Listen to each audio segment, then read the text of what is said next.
Então você decidiu ler a Bíblia, melhor coisa que você faz. A palavra Bíblia diz o seguinte, que conhecereis a verdade e a verdade te libertará. Também nos fala, lâmpada para os meus pés é a palavra de Deus e luz para o meu caminho. Uma boa escolha sua é ler a Bíblia. Não apenas ler, mas estudá-la, meditar nas palavras do Senhor. Na Bíblia, nesse livro, no Salmo 1, diz que bem-aventurado é aquele que medita na palavra do Senhor, reflete nela de dia e de noite. Na verdade, você lendo a Bíblia, você vai entender que a igreja são todos aqueles que creem que Jesus Cristo é o Filho de Deus e os recebem como Salvador e vivem uma nova vida em Cristo. A Bíblia fala, não sou eu, mas quem vive, numa certa passagem, não sou eu, mas quem vive, mas Cristo vive em mim. E a vida que agora vivo, eu vivo pela fé. A Bíblia, ela vai tirar um fardo sobre os teus ombros, porque a palavra nos diz que quem serve a Deus tem o fardo leve e o jugo suave. Não é religião, mas é a fé. Não é material, mas é imaterial. A fé é o fundamento daquilo que nós esperamos, mas não vemos. Você não vê a fé. Você não vê aquilo que você acredita. Apenas nos atos das pessoas que acreditam. Então, aquele que crê em Jesus, ele tem posturas e atos não por religiosidade, mas por fé, por crer que Jesus é o Filho de Deus. Esses que vivem essa novidade de vida, que creem em Jesus, esses estão salvos. A palavra diz, as portas do inferno não prevalecerão sobre a igreja de Cristo. E o que quer dizer isso? Quer dizer que o homem, a Bíblia nos fala, está desligado de Deus e passou a morrer.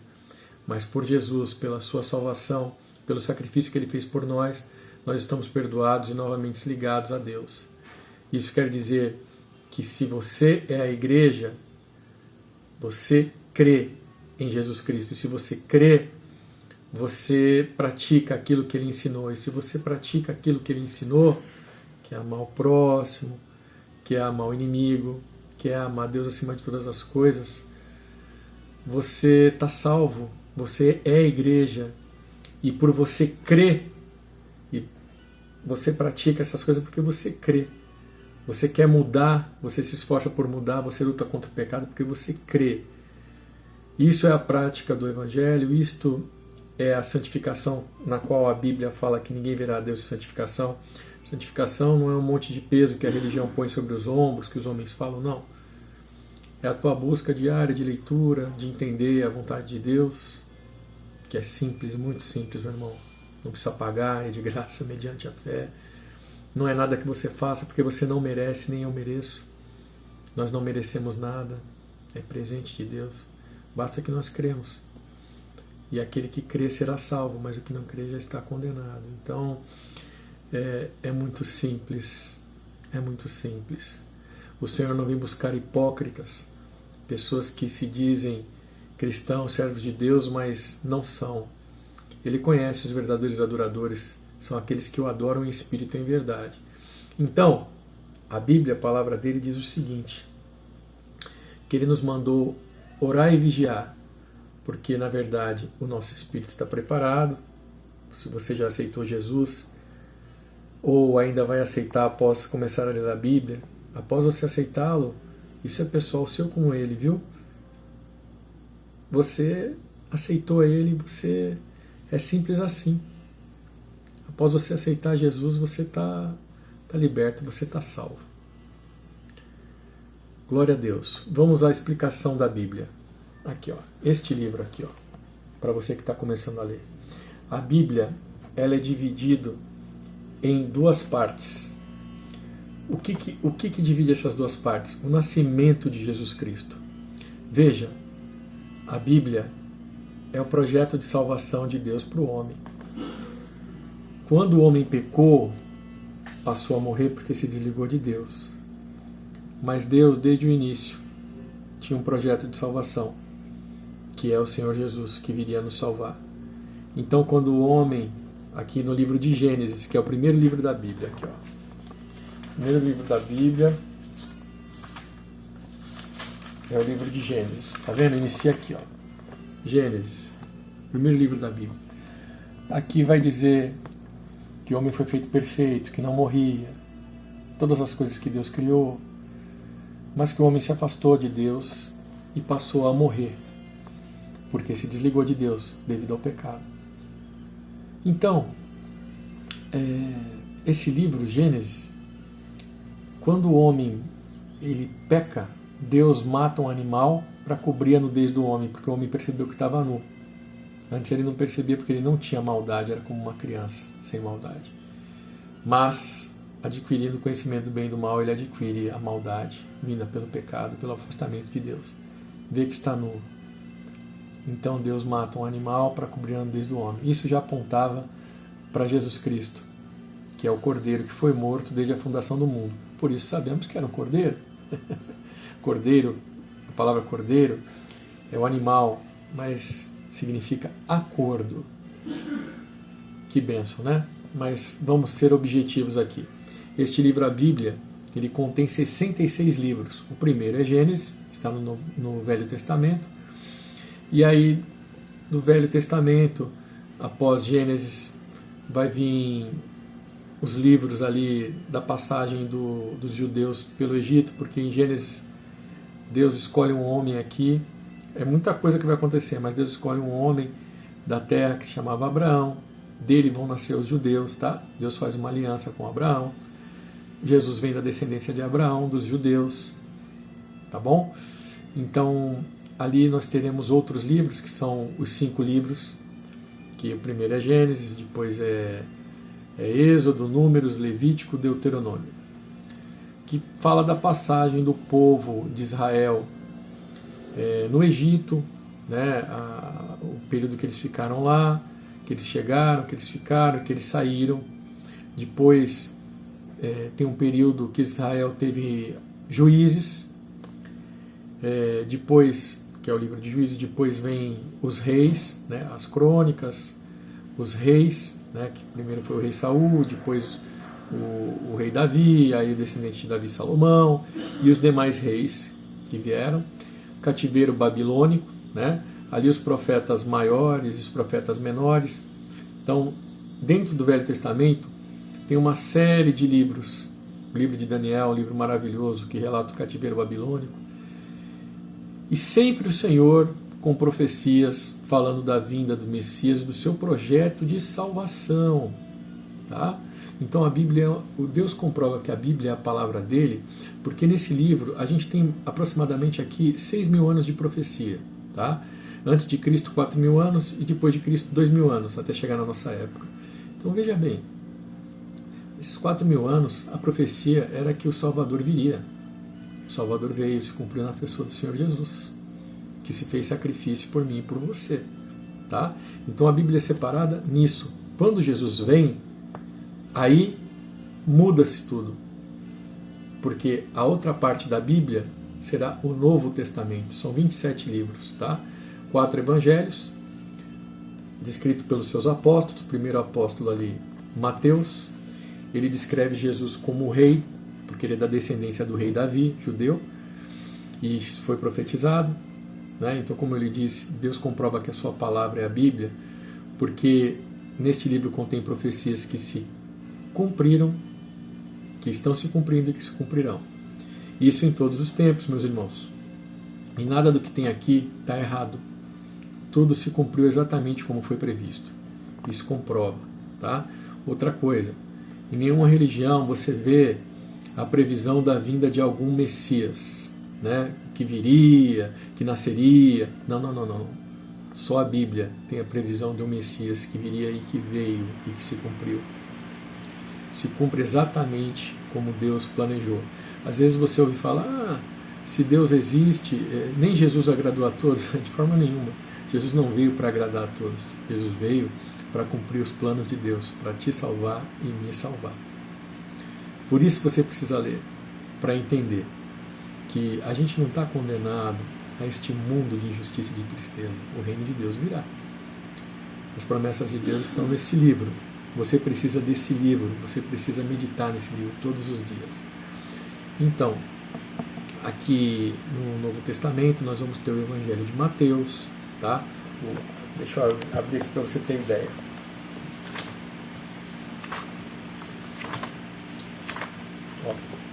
vendo? Ó? Esse aqui é o Velho Testamento, esse aqui é o Novo. Olha como é que é. Ó. Tá vendo? Bíblia Sagrada. Ó. Nesse pedaço aqui tem 27 livros. Você vê que os capítulos são muito curtinhos, tá vendo? Ó? Aqui o primeiro capítulo, depois já está o segundo. O primeiro capítulo fala da descendência do rei de Jesus, né? São as gerações desde Abraão até Davi, até chegar nele, tá? Que ele é descendente de Abraão, de Davi, tá bom? Então, o evangelho aqui de Mateus está descrevendo Jesus como rei. Já o evangelho de Marcos, ele descreve Jesus como servo de Deus, que veio para servir a todos nós. Glória a Jesus. Ele veio para morrer como Cordeiro de Deus. Já o evangelho de Lucas, ele descreve Jesus como o homem, a humanidade, o sofrimento do Senhor Jesus, né? Relata ali que Jesus chora ao ver o amigo Lázaro, que havia falecido, e depois ele ressuscita a Lázaro, né? Conta algumas passagens ali e descreve a perspectiva de Jesus, o homem. No Evangelho de João, ele descreve Jesus como Filho de Deus, né? Aquele que fez todas as coisas, que sem ele nada do que foi feito se fez. Então, entenda uma coisa, são 4 evangelhos, 4 apóstolos, cada um falando do mesmo Jesus, só que conforme suas características, porque Jesus, ele é rei, ele é judeu, ele é homem, ele é servo e ele é filho de Deus, tá? Depois nós vamos ter, após a crucificação de Jesus, a ressurreição dele, e a volta, né, a ressurreição, a volta ali, e a convivência com uma série de pessoas que o viram, que estiveram com ele, né, que são testemunhas oculares da ressurreição dele, onde ele dá orientações para a igreja e ele vai assunto aos céus. Mas ele fala, não sai de Jerusalém até que do alto sejais revestido de poder. E aí no livro de Atos dos Apóstolos fala quando o Espírito Santo é derramado sobre a igreja, né? Você vai ler isso. Depois nós vamos ver as cartas, a conversão de Paulo, né? E as cartas de Paulo. A conversão de Paulo é em Atos, né? Mas depois nós vamos ver o apóstolo Paulo. Ele se torna ele era um judeu, mas era um judeu muito douto, muito conhecedor da tradição, era um perseguidor, uma pessoa que assassinava os cristãos e perseguia, porque entendia que eles eram uma seita que ameaçava até então a religião judaica e que para ele era a verdadeira fé. Mas Jesus se apresenta para ele, ele tem uma experiência com Jesus e ele se converte, e de perseguidor ele passa a servo de Deus e passa a ser um perseguido, sofreu muito pelo Evangelho e disseminou o Evangelho em toda ali a região ali da Ásia, né, do Oriente Médio. Ali, ele foi o responsável por disseminar o Evangelho e chegou em todos os lugares aí, por intermédio aí do apóstolo Paulo, que era o doutor da igreja, né? Então ele nos dá cartas às igrejas, as igrejas que ele ajudou a evangelizar, ele manda cartas de orientações. Então ali nós temos um grande estudo, grandes orientações do apóstolo Paulo, né? Esclarecimentos, uma bênção. E aí, ao final, nós vamos ter o livro de Apocalipse, que foi revelado por o apóstolo João na ilha de Patmos, porque João foi o último apóstolo a morrer, né? E ele não morreu martirizado, todos os outros foram mortos pelo nome de Jesus, mas João não. E Jesus disse que ele não morreria, mais uma profecia, né? E ali o livro de Apocalipse, Deus fala, bem-aventurados que ouvem a profecia desse livro, porque Deus está falando das boas novas. Apocalipse quer dizer revelação. O Apocalipse ali está falando a respeito do reino dele que virá, do anticristo que irá se levantar, que será derrotado, o arrebatamento, a ressurreição, tudo ali junto, né? A ressurreição ali, a volta dele se cumprindo ali no Apocalipse, né? Quando eu falo a ressurreição, é lógico que a ressurreição já aconteceu, mas a ressurreição de nós, os santos, né? Porque Em Mateus, no Evangelho de Mateus, capítulo 24, verso 29, né, e em seguintes, fala que nós seremos arrebatados. Aí nas cartas de Paulo Tessalonicenses fala que aqueles que forem que morreram ressuscitarão primeiro e depois nós, né? Paulo está falando isso, que Paulo teve muita experiência com o Senhor mostrou a ele. E no Apocalipse ali, ele justamente fala ali nos selos, fala nas profecias, né? Que o cumprimento, né? da nossa ressurreição, do reino de Deus, de como será na eternidade, que o Senhor estará conosco e nós com Ele. Então, é um livro para se meditar, tá bom? Ficou 15 minutos de explicação aqui, era para ser mais curto, mas espero que te ajude a esclarecer. O que eu tenho para te dizer? Persevera na leitura da palavra. É importante que você leia a Bíblia todos os dias, não só para o teu conhecimento, mas para a tua santificação. Tudo está junto. Você tem que perseverar, porque a palavra é verdadeiro alimento, né?